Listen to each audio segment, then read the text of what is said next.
السلام علیکم ورحمۃ اللہ وبرکاتہ۔ الحمد للہ رب العالمین والصلاة والسلام علی سید المرسلین محمد وآلہ وصحبہ اجمعین ومن تبعہم بإحسان ودعا بدعوتہ الی یوم الدین، اما بعد۔ میرے محترم دینی اور ایمانی بھائیوں، آج رمضان کا 8واں روزہ ہے اور دوسرا جمعہ ہے۔ رمضان کی فضیلت اور اس کی اہمیت جیسا کہ ہم نے گزشتہ ہفتے بتلائی تھی،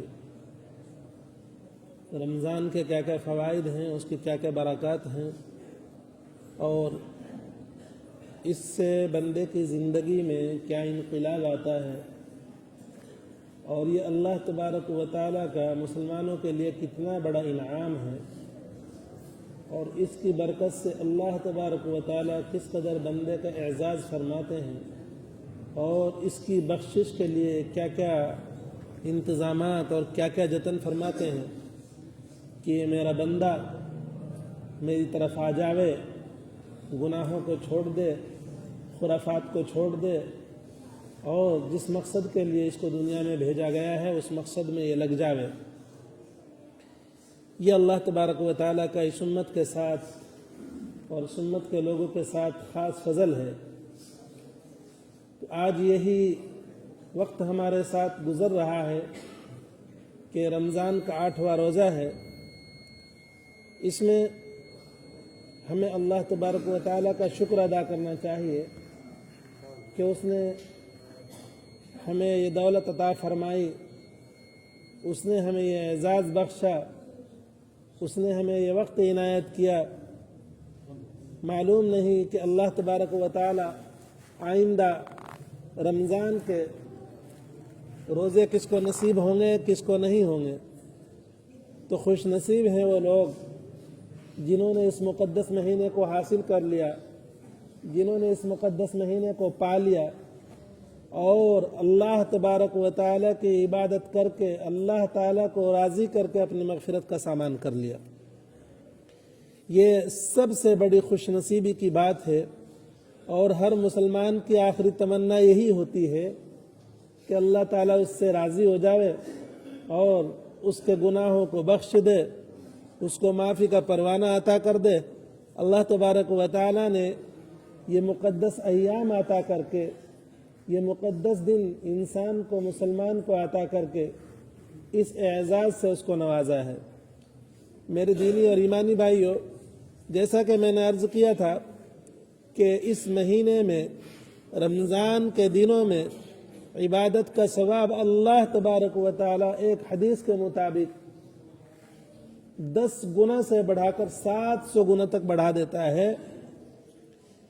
اسی طریقے سے ایک حدیث کے مطابق اللہ کے رسول صلی اللہ علیہ وسلم کا ارشاد ہے کہ اس مقدس مہینے میں ایک عمل کا ثواب فرض کے برابر کر دیا جاتا ہے، ایک نفل کا ثواب، ایک چھوٹی سی عبادت کا ثواب، ایک چھوٹے سے صدقہ خیرات کا ثواب فرض کے برابر کر دیتا ہے۔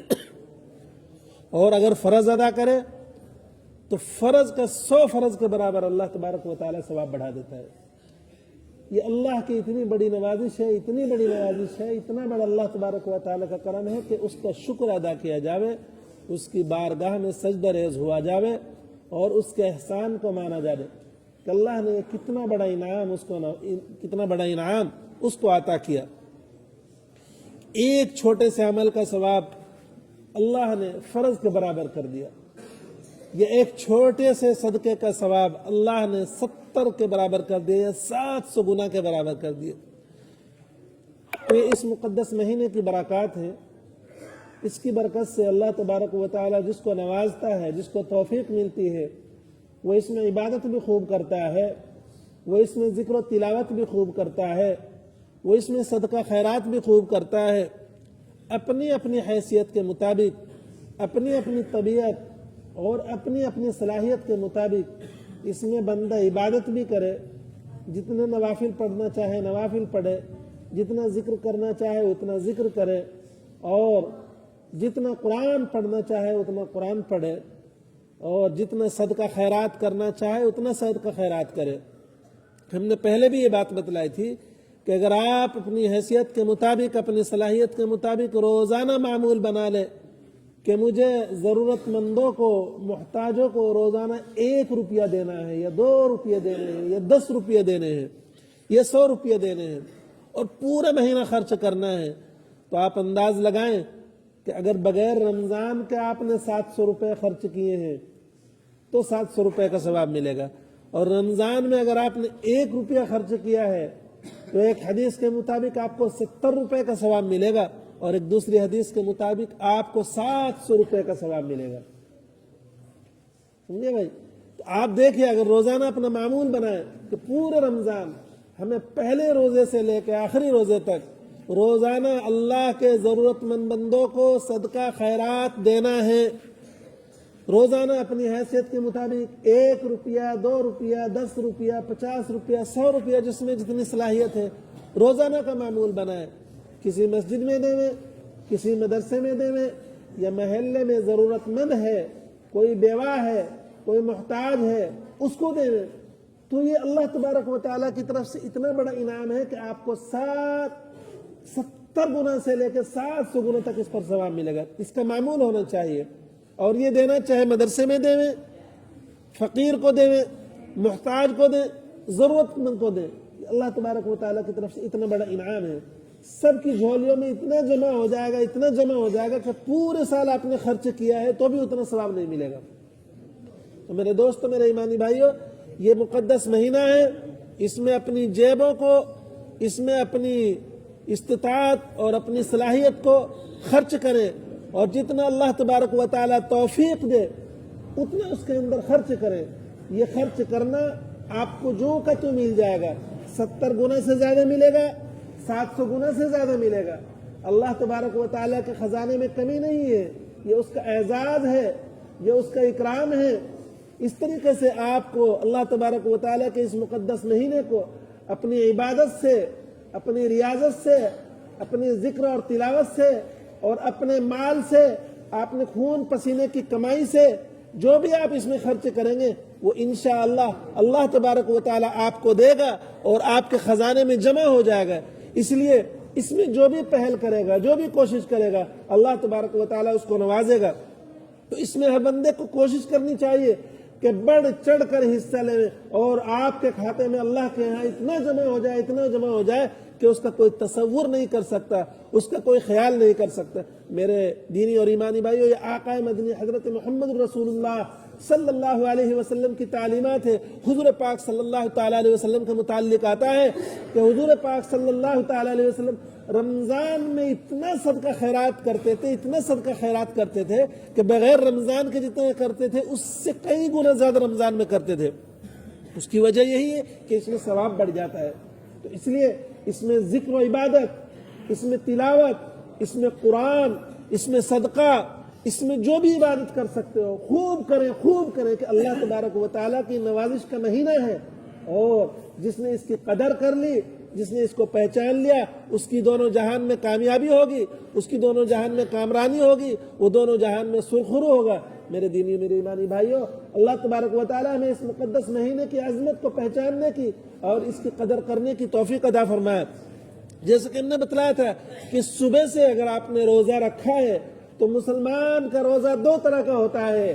ایک روزہ تو یہ ہے جو فرض ہے کہ مسلمان صبح سحری کھانے کے بعد جب صبح صادق ہو جائے اس وقت سے رک جاتا ہے، کھانے سے، پینے سے، بیوی سے ملنے سے، اور کسی بھی طرح کی خرافات کرنے سے، گالی گلوچ سے، ہر طرح کے برے عمل سے، ہر طرح کے برے کام سے افطاری تک، شام کے مغرب کے وقت تک رکا رہتا ہے۔ یہ روزہ اس کا یہ جسمانی روزہ ہے، یہ اس کا روحانی روزہ ہے، یہ اس کا وہ روزہ ہے جو اللہ نے اس پر فرض کیا ہے، اور یہ روزہ بہت چھوٹا روزہ ہے۔ یہ تو صبح آپ نے سحری کھائی، صبح صادق پر بند کی، اور مغرب کے وقت اذان ہوئی یا افطاری کا اعلان ہوا، آپ نے افطاری کر لی۔ یہ روزہ 12-13 گھنٹے کا ہو گیا۔ لیکن ایک روزہ مسلمان پر جس دن سے وہ بالغ ہوا ہے ایک دن وہ اتنا بڑا روزہ ہے کہ وہ اس کی پوری زندگی کا روزہ ہے. جس دن سے وہ بالغ ہوا ہے اس کی افطاری اسی روز ہوگی جس روز اس کا انتقال ہوگا, جس روز اس دنیا سے وہ سفر کرے گا, آخرت کی طرف جائے گا. وہ روزہ کس چیز کا ہے؟ مسلمان کا روزہ صرف یہ نہیں کہ کھانے سے رکے, مسلمان کا روزہ یہ ہے کہ وہ گناہ سے بچے. مسلمان کا روزہ کہ وہ جھوٹ بولنے سے رکے. مسلمان کا روزہ کہ وہ دھوکہ کرنے سے رکے. مسلمان کا روزہ کسی کی چغلی کرنے سے رکے. مسلمان کا روزہ کسی کی برائی کرنے سے رکے. مسلمان کا روزہ کسی کے ساتھ جھگڑا کرنے سے رکے. مسلمان کا روزہ کسی پر تہمت لگانے سے رکے. مسلمان کا روزہ کسی پر بہتان لگانے سے رکے. مسلمان کا روزہ کسی کو تکلیف پہنچانے سے بچے. مسلمان کا روزہ کسی کو طعن و تشنیع سے بچے. مسلمان کا روزہ کسی کی طرف برائی کے ارادے سے رکے. مسلمان کا روزہ کسی کی طرف غلط ارادہ کرنے سے رکے. مسلمان کا روزہ کسی کے ساتھ جھگڑا کرنے سے رکے. مسلمان کا روزہ کسی کے ساتھ فسق کرنے سے رکے. مسلمان کا روزہ کسی کے ساتھ غلط کام کرنے سے رکے اور غلط ارادے سے رکے. یہ مسلمان کا روزہ ہے جو یہ روزہ افطار ہوگا اس دن جس دن اس کی روح قبض سے انصر سے پرواز ہو جائے گی اور پروردگار کے دربار میں حاضر ہو جائے گی. یہ دو روزے ہیں مسلمانوں کے. ایک روزہ تو یہ ہم رمضان میں رکھتے ہیں, یہ ہم کھانے پینے سے رکھتے ہیں, اور ایک روزہ جو حقیقی اور اصلی روزہ ہے, یہ روزہ ہمارا کل جس روز ہمارا اللہ کے دربار میں حاضری کا وقت آئے گا اس روز کھلے گا, اور پھر ہم یہ افطاری اللہ تبارک و تعالیٰ کے دربار میں جا کر کریں گے. میرے دوست یہ اہم ہے. مسلمان صرف ایسے نہیں کہ وہ جسم کا نام ہے, مسلمان ایسے نہیں کہ صرف وہ عبداللہ عبد الرحمن اس کے نام ہے, مسلمان صرف ایسے نہیں کہ اس نے صبح سے شام تک روزہ رکھ لیا, اس پر بہت ساری ذمہ داریاں عائد ہوتی ہیں, اس کے بہت سارے فرائض ہیں. المسلم من سلم المسلمون من لسانه ويده, سچا اور پکا مسلمان وہ ہے جس کی زبان سے, جس کی ہاتھ سے, جس کے جسم سے, جس کے اشارے سے, جس کے سائے سے بھی دوسرے لوگوں کو تکلیف نہ ہو. یہ سچا مسلمان ہے. اور آج ہمارا فرض, آج ہمارا معمول یہ ہے کہ ہم ایک دوسرے کو تکلیف پہنچانے میں لگے ہوئے رہتے ہیں, ایک دوسرے کی برائی کر کے, ایک دوسرے کی غیبت کر کے, ایک دوسرے پر تہمت لگا کر, ایک دوسرے کی برائی کر کے, ایک دوسرے کو تکلیف پہنچا کر اس میں لگے رہتے ہیں اور تکلیف پہنچاتے رہتے ہیں. یہ مسلمان کا فریضہ نہیں ہے, یہ مسلمان کی ذمہ داری نہیں ہے, یہ مسلمان کا روزہ نہیں ہے. مسلمان کی ذمہ داری ہے کہ ان تمام چیزوں سے رکے اور اللہ تبارک و تعالیٰ کا شکر ادا کرے کہ اس نے ان کو یہ نعمت بغیر مانگے, بغیر استحقاق کے عطا کی. ورنہ اللہ تبارک و تعالیٰ ہمیں غیر ایمان والے کے یہاں پیدا کر دیتے تو ہمارا کیا بنتا؟ شکر ادا کرنا چاہیے. اتنا شکر ادا کرنا چاہیے, اتنا شکر ادا کرنا چاہیے کہ اللہ نے بغیر مانگے ہمیں یہ نعمت دے دی, ہم کو ایمان والا بنا دیا. خدا کی قسم اس کی قدر کا انداز نہیں ہوگا. جس روز آنکھ مچ جائے گی اور انعامات خدا تعالیٰ کے یہاں ملیں گے اس روز ہمیں انداز ہوگا کہ یہ اللہ کا کتنا بڑا انعام ہے, یہ اللہ کی کتنی بڑی نوازش ہے, اس کا احساس نہیں. میرے دوستو, میرے ایمانی بھائیوں, یہ رمضان کا مہینہ ہے, گزر رہا ہے, اس کی قدر کی جائے. اس میں جو بھی کما سکتے ہیں وہ کمائیں, اس میں جو بھی اپنے رب کو راضی کرنے کے لیے کوشش کر سکتے ہیں کریں. جتنی بھی جدوجہد, جتنی بھی محنت, جتنا بھی جو کر سکتے ہیں کریں. اللہ تبارک و تعالیٰ نوازنے کے لیے تیار ہے. اللہ تعالیٰ ہمارے اس رمضان کو, ہمارے اس روزے کو قبول فرمائے اور ہمیں قدر کرنے کی توفیق عطا فرمائے. وآخر دعوانا الحمدللہ رب العالمین.